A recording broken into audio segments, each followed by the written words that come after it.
Boa noite para todo mundo e bom dia de novo aqui da China. Gente, aqui desde ontem não para de chover, não para. Eu não sei se dá para ouvir no vídeo o barulhinho da chuva lá fora, mas é impressionante. Emendou uma chuva aqui, ó, e não para mais. Mas nos últimos dias estava muito quente aqui, muito quente, muito quente. Ontem bem pior. Então acho que acabou trazendo a chuva aí. Mas aqui essa época do ano é período de chuva. Vamos ver como é que a gente vai se virar nos próximos dias. Além de todo o perrengue chique da China, agora tem um perrengue da chuva também, para compartilhar aqui. Vamos lá, pessoal, vamos falar do resumão do dia. Bom, começando pela China, pessoal, o que eu comentei com vocês ontem acabou acontecendo, eu coloquei até aqui nos meus stories. Então a China, ela acabou anunciando nessa madrugada, na madrugada aí do Brasil, né? Mas aqui na China, o Banco Central chinês anunciou aí o corte de juros de curto prazo deles, que tem até um nome que eu vou ler aqui para vocês, que é taxa de recompra reversa de 7 dias. É um nome difícil, mas isso significa os juros basicamente do cheque especial, tá? E houve um corte de 10 base points, ele foi para 1,9%. E assim, pessoal, esses juros de curtíssimo prazo, na verdade, né? Esses juros de curtíssimo prazo, ele não tem tanto impacto assim na economia, ele por si só. Porém, a sinalização de que o Banco Central chinês vai fazer estímulos, vai tomar medidas que estimulem a economia, por si só já foi o suficiente. Inclusive, o Banco Central também sinalizou que é bem provável que na próxima sexta-feira, agora, eles também anunciem o corte de juros de um ano, de até um ano, né, de dívidas de até um ano. Que seria mais um estímulo um pouco melhor do que o que foi anunciado nessa madrugada. A expectativa de fato do mercado são os juros de longo prazo. Por quê? Porque são os juros principalmente relacionados ao setor imobiliário, que é o que faz a engrenagem, por exemplo, de commodities andar aqui na China e por aí vai. De qualquer forma, como eu havia falado com vocês, o fato deles já terem anunciado um corte de juros, dos juros de curtíssimo prazo ali de cheque especial, já foi uma boa sinalização para o mercado. Então as bolsas aqui na Ásia fecharam no positivo, isso refletiu positivamente também nas commodities. Então, minério de ferro ficou positivo, o petróleo também ficou positivo, enfim. Na expectativa de que isso vai reaquecer, na expectativa, na verdade, dos próximos anúncios ainda do Banco Central chinês, ok? Por fim também, pessoal, nessa madrugada saíram dados de empréstimos, que eu tinha comentado com vocês na agenda econômica, e eles subiram para o patamar normal das médias daqui da China. Porque lembra que eu comentei com vocês que no mês passado veio metade do valor do dado anterior e da média da China? Pois bem, esse dado volta ao normal, então ele dobra, né? Do mês passado para esse mês ele dobra e ele volta para a média normal, trazendo aí uma estabilidade em relação a este tema por aqui. Então, bolsas aqui fecham no positivo, commodities também, ok? Bom, vamos agora lá para a Europa. Lá na Europa, pessoal, nessa manhã, né, na manhã daí do Brasil, saíram dois dados muito importantes. Primeiro, o CPI da Alemanha, que é a inflação ao consumidor da Alemanha. E a inflação ao consumidor da Alemanha mostra uma desaceleração. Ela sai de 7,1%, 7,3% para 6,3% ou 6,1%, né, uma queda aí de aproximadamente 1%. Mostrando que a Alemanha está, então, finalmente, com a sua inflação ao consumidor desacelerando. Não deixa de ser uma boa notícia, ok? Mas provavelmente, pessoal, é uma notícia que não vai mudar a decisão de política monetária que vai sair na quinta-feira no Banco Central da zona do euro, ok? Que há uma expectativa ali de uma alta de juros ainda essa semana por lá. Mas, de qualquer forma, inflação na Alemanha desacelerando. Bom, indo agora para o Reino Unido, pessoal, lá saiu a taxa de desemprego e lá a notícia não é boa. A taxa de desemprego lá, pessoal, caiu em relação à expectativa e caiu em relação ao último dado. Eu anotei aqui para vocês, ó, que ó, a taxa de desemprego caiu de 3,9 do mês passado para 3,8. É uma queda pequena? É uma queda pequena, porém uma economia que tem sua taxa de desemprego caindo significa uma economia ainda aquecida. E lá eles estão numa batalha, como vários outros países aí, contra a inflação. Então isso, neste momento, neste contexto de mercado, não é uma boa notícia. Por isso que lá a Bolsa do Reino Unido, pela manhã, ela não estava no positivo. Ela acaba positivando aí na hora que sai o CPI dos Estados Unidos, que eu vou comentar agora. De qualquer forma, bolsas na Europa hoje no positivo, tá, pessoal? Bom, Vamos lá para os Estados Unidos. Por lá, bolsas também no positivo. Uma das expectativas dos drives da semana era o CPI americano que saiu hoje. E ele veio, pessoal, vamos lá. O CPI, a gente olha a inflação nos Estados Unidos e em outros países também de duas formas. A inflação, o CPI núcleo e o CPI cheio. A diferença de um para o outro, eu explico no vídeo de CPI, quem não viu, assiste lá, é que um contempla itens, o cheio contempla itens mais voláteis como energia e alimentos, e o núcleo não, ele tenta expurgar tudo que é muito volátil e pode acabar sujando o número e contaminando as análises e deixa o que é mais estável, tá? Então tem energia e alimentos, o outro não tem. O CPI núcleo, ele vem em linha com o que era esperado. Então, ele era esperado 5,3% no anual. Ele vem 5,3% contra um dado de 5,5% do mês anterior. Então, acontece uma queda no CPI núcleo. Bom sinal. Tá? O mensal, o CPI núcleo mensal era esperado 0,4%, veio 0,4% e o mês passado 0,4%. Então, ele andou de lado. O CPI cheio, esse já tem uma queda maior. O mês passado era 4,9% no anual e veio 4,1%, aliás, 4%, então era 4,9% veio 4%.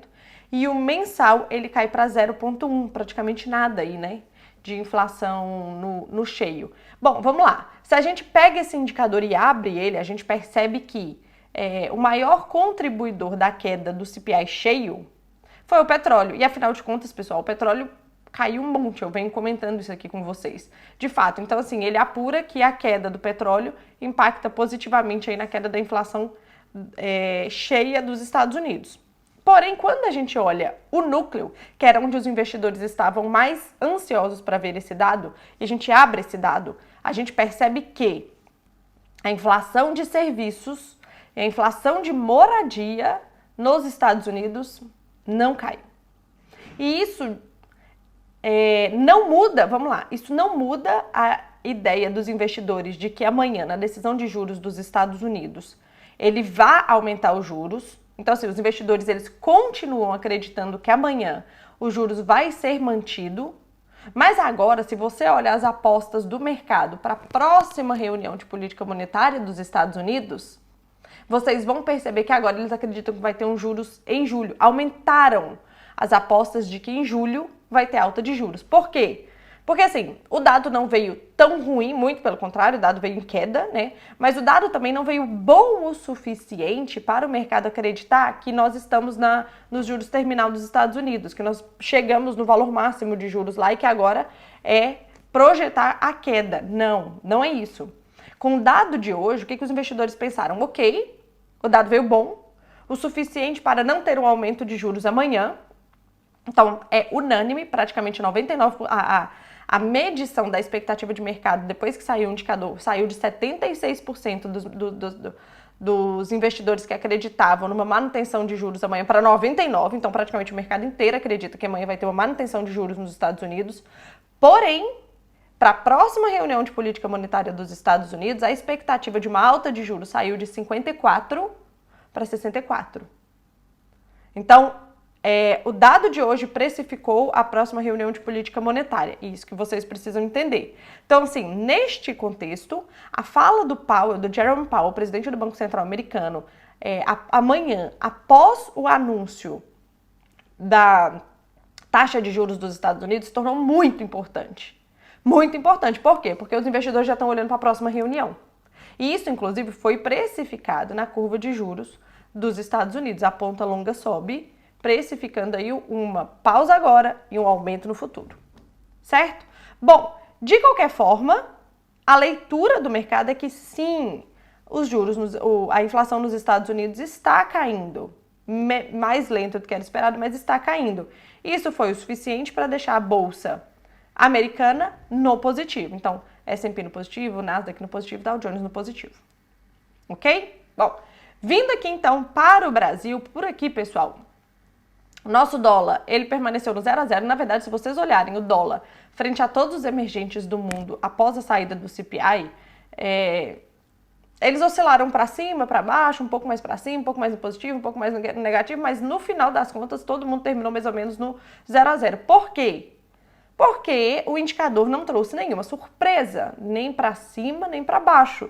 Então, se ele não trouxe nenhuma surpresa, o que aconteceu já estava no preço. Pelo menos para a reunião de amanhã, igual eu comentei com vocês.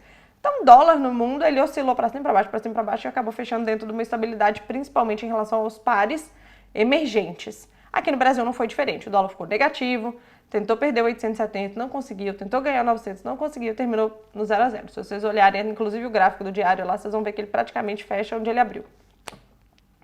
Bom, em se tratando do índice, pessoal, o índice aqui ele dá uma realizada, mas assim, completamente natural, completamente normal, depois de milhares de altas que a gente viveu nos últimos dias, aí a nossa bolsa não parava de subir nunca mais, graças a Deus. Mas a nossa bolsa não parava de subir nunca mais. Então, na verdade, foi só uma realização, principalmente se você pegar os papéis que mais subiram nesses últimos dias, foram justamente os papéis que caíram, basicamente, né? Alguns pontos a acrescentar aqui é o seguinte: pesou em alguns bancos aí a decisão favorável do STF em relação à incidência de PIS e COFINS sobre transações financeiras, tá? E o que acontece, pessoal? Alguns bancos sofreram com esse tema mais do que outros. Por quê? Os bancos provavelmente vão ter que pagar esse imposto de um retroativo entre 2000 e 2014. E alguns bancos não provisionaram esse valor no seu balanço, como por exemplo o Santander. Ou seja, o banco ele não achou que o STF ia votar a favor do governo e contra os bancos, ele não achou isso, por isso ele não pegou o valor referente a este retroativo e deixou separadinho, para que se caso desse errado, ele tivesse que pagar. E o Santander foi um desses. E isso pode ser um prejuízo de 4 bilhões no seu balanço, que não foi provisionado. Por isso, assim, outros bancos não. Então, assim, alguns bancos sofreram mais com essa decisão do que outros, mas de qualquer forma, parte dos bancos realizaram hoje, parte dos bancos não. Além disso, pessoal, Petrobras também realiza hoje, mesmo com a alta do petróleo, porque hoje é ex-dividendos, ou seja, todo mundo que comprou Petro até ontem vai receber o dividendo de sexta-feira, se eu não me engano, que vai ser pago na sexta, e todo mundo que compra daqui pra frente não vai receber. Então, assim, o pessoal compra até ontem, depois dá uma realizada, porque eles querem saber do dividendo. E isso é relativamente normal, mas caiu muito pouco aí a ação da Petrobras em relação a isto. Bom, fora isso, outros papéis realizaram ao longo do dia. Vale ficou no positivo, considerando a positividade do minério de ferro, e foi uma realização natural da nossa bolsa. A gente não surfa essa alta, mas também não foi uma queda, que teve alguma coisa, alguma de Brasília, alguma movimentação interna ou específica que provocasse isso, não. Foi uma realização. Certo? Espero que tenham aproveitado as movimentações, espero que estejam vivos para o anúncio do FED amanhã, e amanhã a gente se fala de novo. Beijo!